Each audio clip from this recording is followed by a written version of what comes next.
Hello guys, देखिए भाई, last class में हमने पढ़ा था फ्रैक्शनल डिस्टिलेशन। अभी हमें फ्रैक्शनल डिस्टिलेशन की एप्लीकेशंस हम उन्हीं को प्रोसीड करेंगे आगे। आज की क्लास में जो हमें पढ़ना है वो आपका पढ़ना है application of fractional distillation.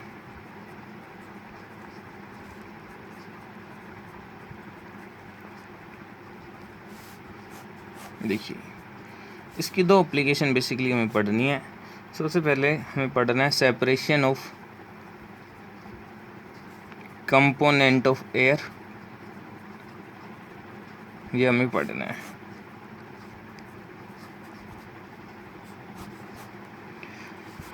Component of air, आपको पता है एयर के अंदर क्या रहेगा आपका? नाइट्रोजन गैस,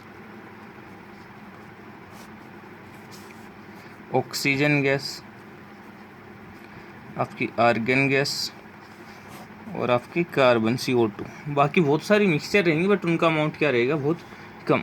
नाइट्रोजन कितना रहता है आपके पास? 78%, ऑक्सीजन 21%, आर्गन 0.9% एंड CO2 0.1%। ये हम मान के चल रहे हैं। जो अदर गैसेज हैं उनको हम वो इतने अमाउंट में, इतना उनके अंदर एयर के अंदर अमाउंट नहीं होता है, सो उसको हम नेगलेक्ट कर रहे हैं। हमें इनको सेपरेट कर रहे हैं। तो इनको सेपरेट कैसे करेंगे? Separation of components of air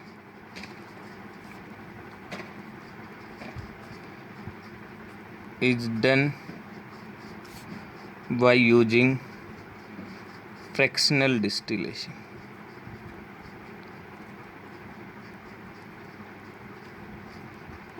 अब कैसे फ्रैक्शनल डिस्टिलेशन यूज करेंगे? एक पूरा सेटअप हमें लगाना होगा। तो देखिए क्या सेटअप चाहिएगा हमें। सबसे पहले हम यहाँ पे एक कंप्रेसर यूज करेंगे।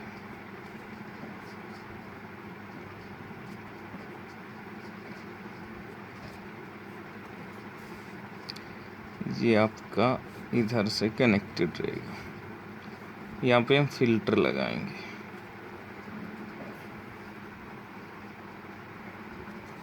ठीक है, देखो अभी क्या करना होगा। अभी ये इस कंप्रेसर से जो एयर है उसको हम पास करेंगे कंडेंसर से।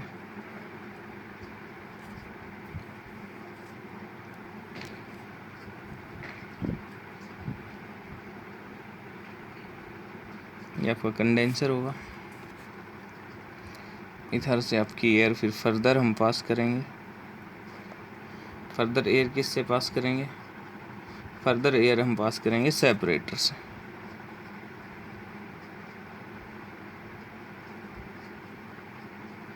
ये आपका सेपरेटर यहाँ पे आपकी एक गैस को सेपरेट कर देगा। अब क्या करेंगे, इस सेपरेटर से हम फर्दर आपकी गैस जो एयर रहेगी उसको पास करेंगे एक्सपेंशन जेट में।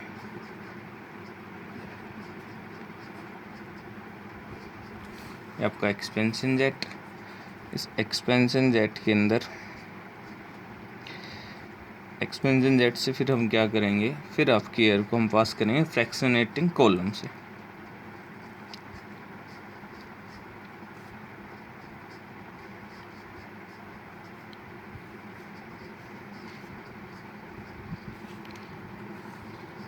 इस फ्रैक्शनेटिंग कॉलम में क्या होगा, आपकी अलग अलग गैस यहाँ से पास आउट होंगी और फर्दर एक लिक्विड के अंदर एक गैस आपको मिलेगी जिसको आप एक अलग कंटेनर के अंदर स्टोर करेंगे। तो देखो क्या करेंगे हम। अब स्टार्टिंग से चलते हैं। ये आपका ऑपरेटस एक एक चीज़ को डिस्कस। यहाँ पे आपका कंडेंसर लगेगा, उस कंडेंसर की मैं वो बना देता हूँ आपकी।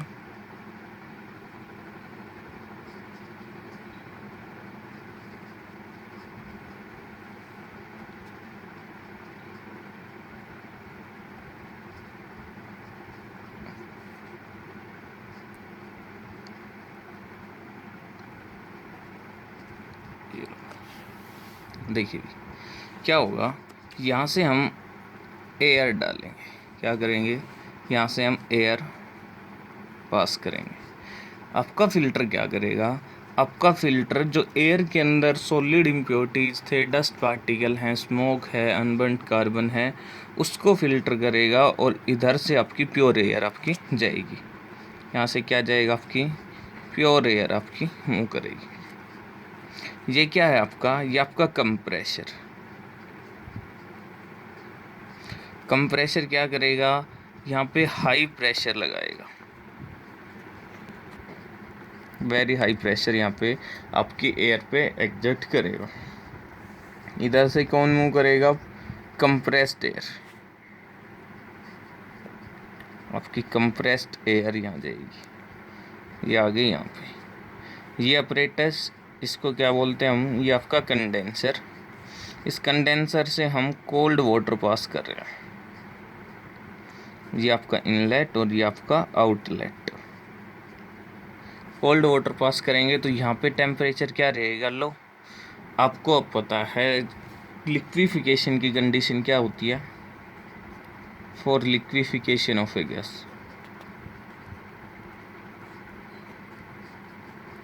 क्या रिक्वायर्ड होता है, high pressure and low temperature.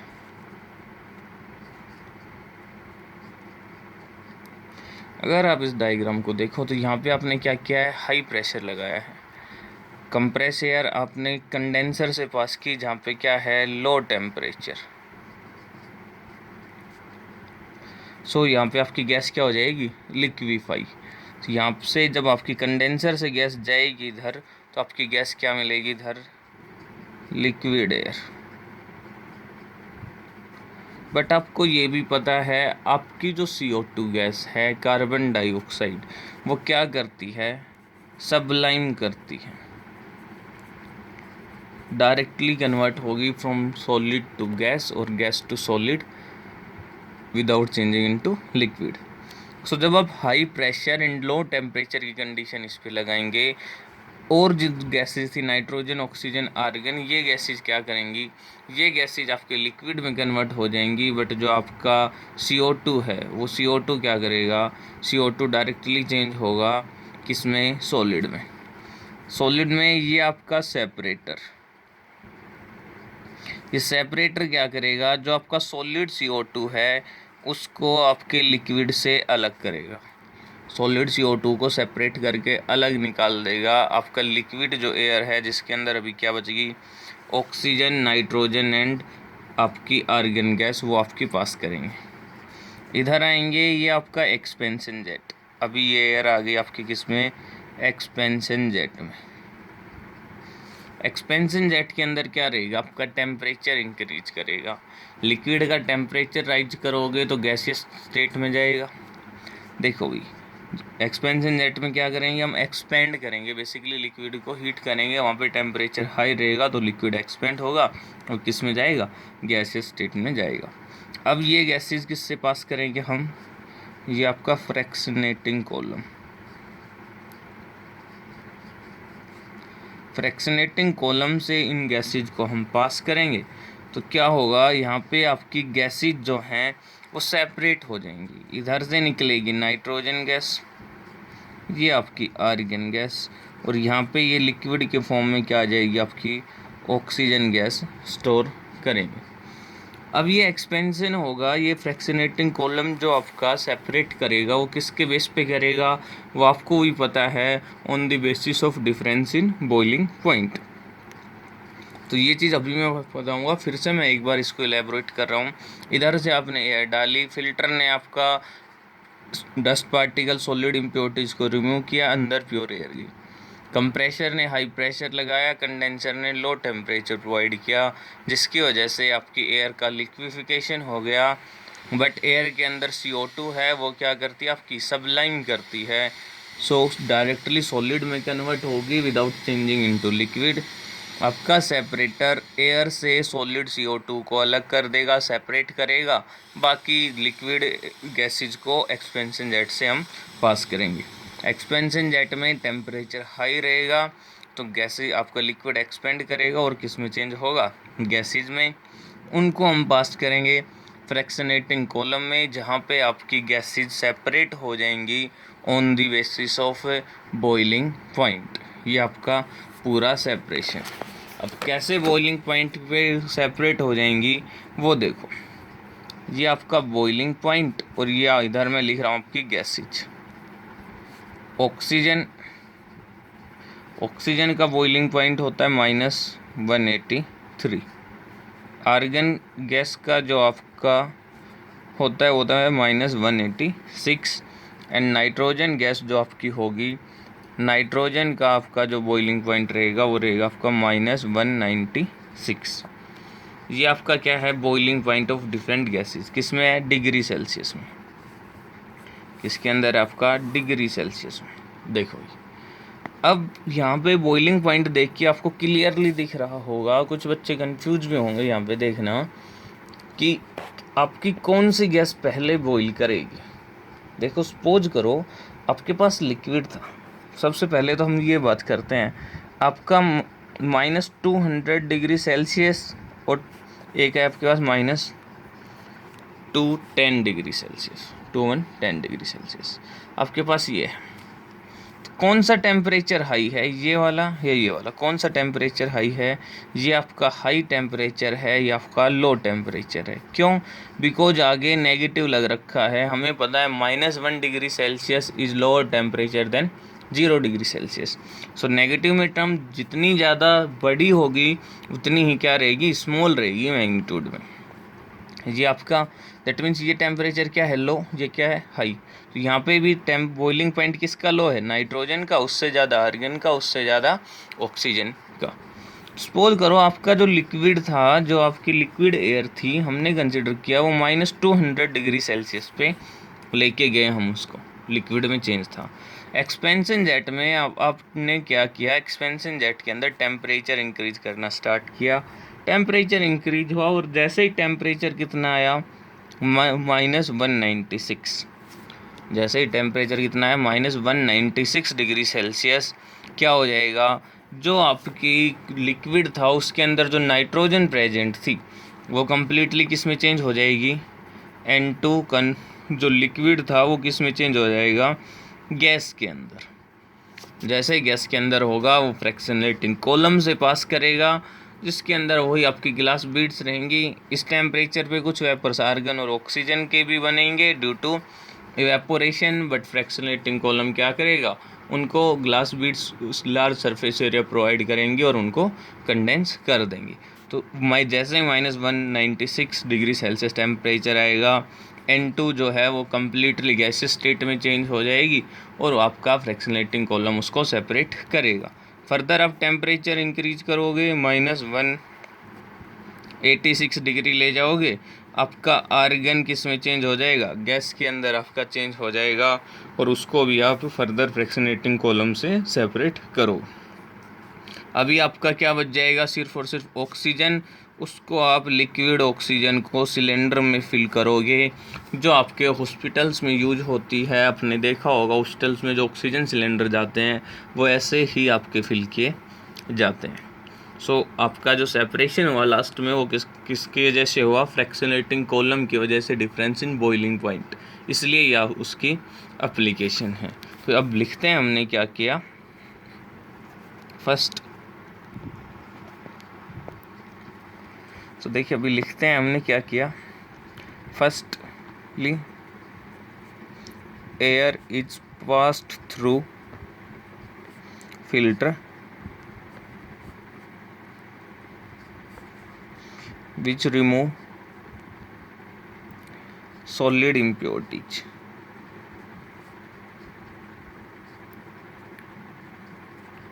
Then pure air is allowed to pass through compressor followed by condenser.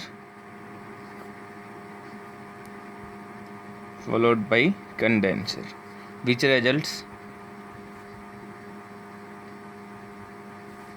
liquefaction of air.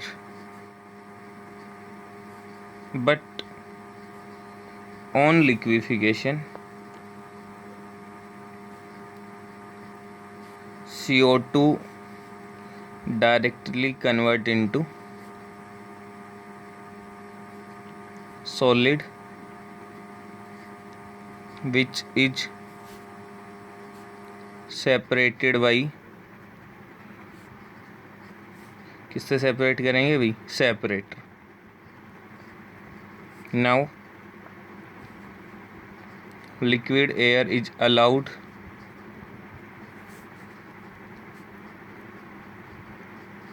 to pass through expansion jet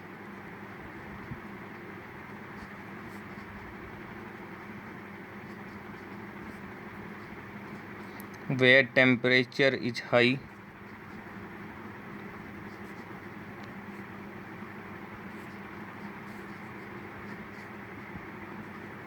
then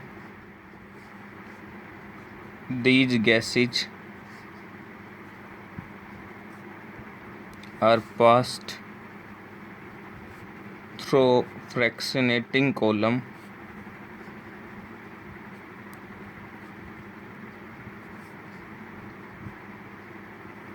where their separation takes place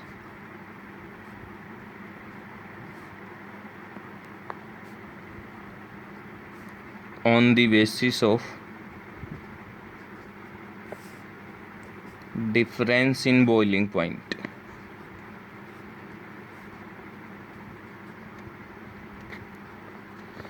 और आपका क्या हो जाएगी, आपकी gas, आपकी air जो है उसकी गैसेज अलग अलग सेपरेट हो जाएंगी.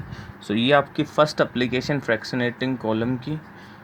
अभी बात करते हैं सेकंड एप्लीकेशन की. सेकंड एप्लीकेशन में हम क्या करेंगे देखो.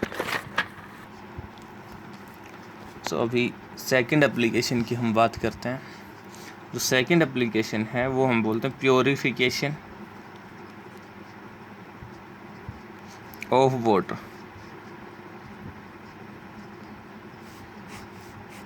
देखिए भी प्योरीफिकेशन ऑफ वाटर क्या करते हैं हम. ये आपका कोई भी रिजर्वोयर, लेक हो सकता है, रिवर हो सकती है, जहाँ से आपका वाटर आपने लिया. सबसे पहले आप इसको किससे पास करोगे, सबसे पहले आप इसको पास करोगे सेडिमेंटेशन टैंक.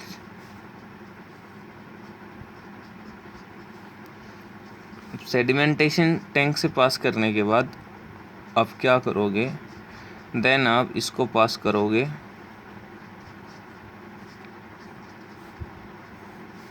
ये लो लोडिंग टैंक से. लोडिंग टैंक के बाद आप इसको पास करोगे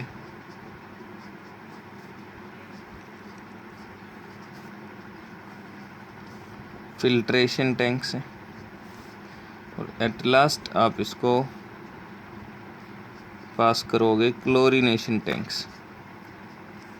और फिर ये आपका वाटर जो है वो हाउस होल्ड पर्पज़ के लिए रेडी हो जाएगा. सो अभी देखिए करते हैं स्टार्ट. ये आपका वाटर रिजर्वोयर कुछ भी हो सकता है, आपका रिवर, लेक, जहाँ से भी आप ले रहे हो वाटर.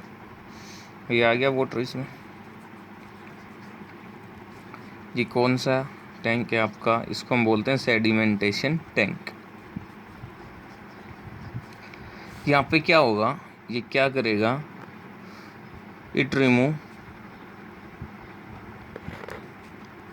Large size impurity.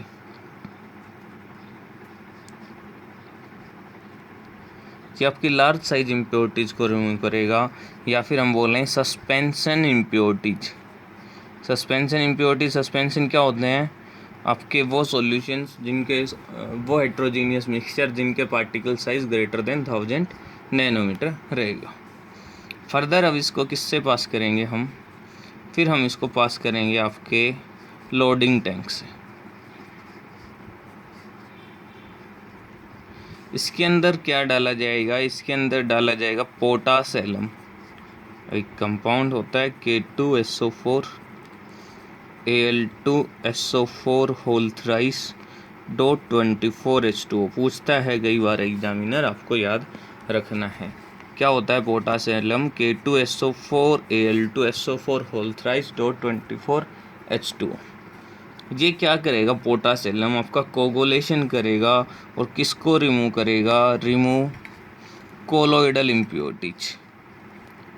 ये आपकी कोलोइडल इम्प्योरिटीज को रिमूव करेगा। दैट मीन्स जिन आपके पार्टिकल्स का साइज 1 नैनोमीटर टू 1000 नैनोमीटर के रेंज में लाई करता है। फिर क्या करेंगे, फिर हम इसको ये आपके फिल्ट्रेशन टैंक से पास करेंगे। फिल्ट्रेशन टैंक के अंदर हम क्या करेंगे, जो आपकी फाइन इम्प्योरिटीज़ रहेगी, जो बिल्कुल ही जिनका साइज़ बहुत ही छोटा है, उनको हम रिमूव करेंगे। और इसको रिमूव करेंगे जैसे कि हम आपका जो ग्राउंड वाटर जो फ़िल्टर होता है, वैसे ही यहाँ पे वही टेक्निक यूज करेंगे। ये आपके लार्ज आपके स्टोन्स रहेंगे, फिर आपकी ग्रेवल्स यूज़ होगी यहाँ पे,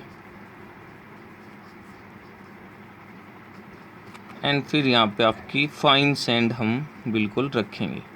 ये आपकी क्या रहेगी, फाइन सैंड। तो आपने देखा है आपका रेन वाटर जब ग्राउंड वाटर में जाता है तो बिल्कुल फ़िल्टर हो के जाता है। अपर लेयर आपको पता है बिल्कुल फाइन सैंड रहती है, जैसे जाएंगे नीचे आपकी बजरी ग्रेवल्स आएंगे, देन नीचे लार्ज स्टोन्स आएंगे। तो यहाँ पे हम फिल्टर करेंगे। ये आपका वाटर आएगा जहाँ जिसमें कोलोइडल इम्प्योरिटीज़ रिमूव हो चुकी होंगी, उसकी फाइन इम्प्योरिटीज़ को फिल्ट्रेशन टैंक से पास करेंगे। और फिल्ट्रेशन टैंक से पास होने के बाद अभी आपका वाटर प्योर हो चुका होगा, बट उसमें इम्प्योरिटीज़ सॉलिड इम्प्योरिटीज़ नहीं है, बट उसमें क्या मिलेंगे, बैक्टीरियाज मिलेंगे। उन बैक्टीरियाज को किल करने के लिए क्या यूज करेंगे, हम वाटर को पास करेंगे क्लोरीनेशन टैंक में। आपने नॉर्मल भी देखा होगा, कई बार बोलते हैं कि यार वाटर टैंक के अंदर कोई मेडिसिन डाल दी, वाइट हो जाता है, क्लोरीन डाल दी, या आपने सुना होगा क्लोरीन डाल दी। वो किस लिए डालते हैं, ताकि बैक्टीरिया किल हो जाए। सो ये क्लोरीनेशन टैंक के अंदर बेसिकली क्लोरीनेशन होगा, आपके बैक्टीरिया जो हैं वो क्या हो जाएंगे, to kill bacteria.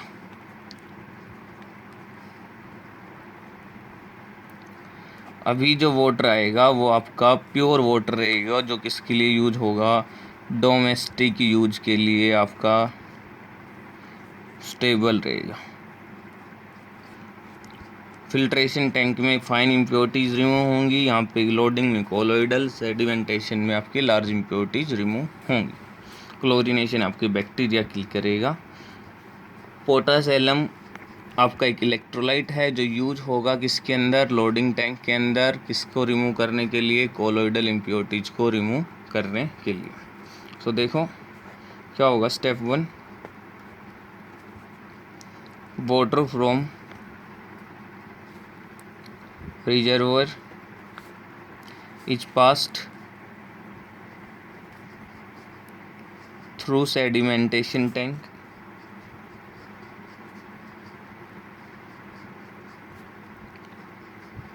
where large size impurities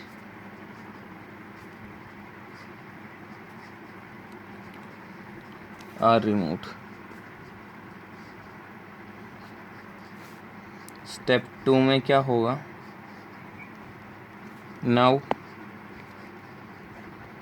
water is allowed to pass through the loading tank which remove colloidal impurities. जो क्या रिमूव करेगा, colloidal impurities with the help of potassium.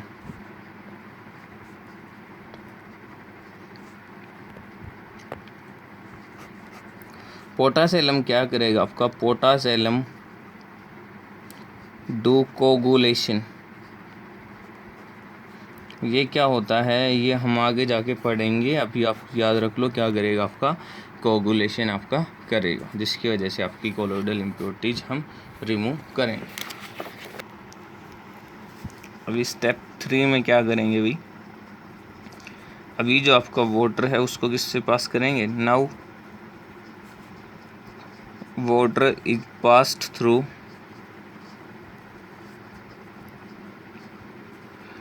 किससे पास करेंगे भाई? Filtration tank, where fine impurities are remove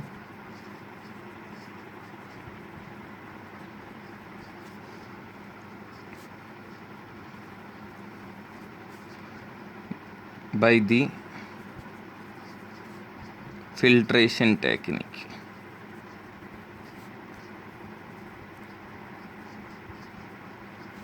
With the help of gravels, fine sand, or we can say clay, and large stones. Step 4 क्या करेंगे? Now water is allowed to pass through the chlorination tank where bacteria are killed, and this water is now ready for domestic purpose.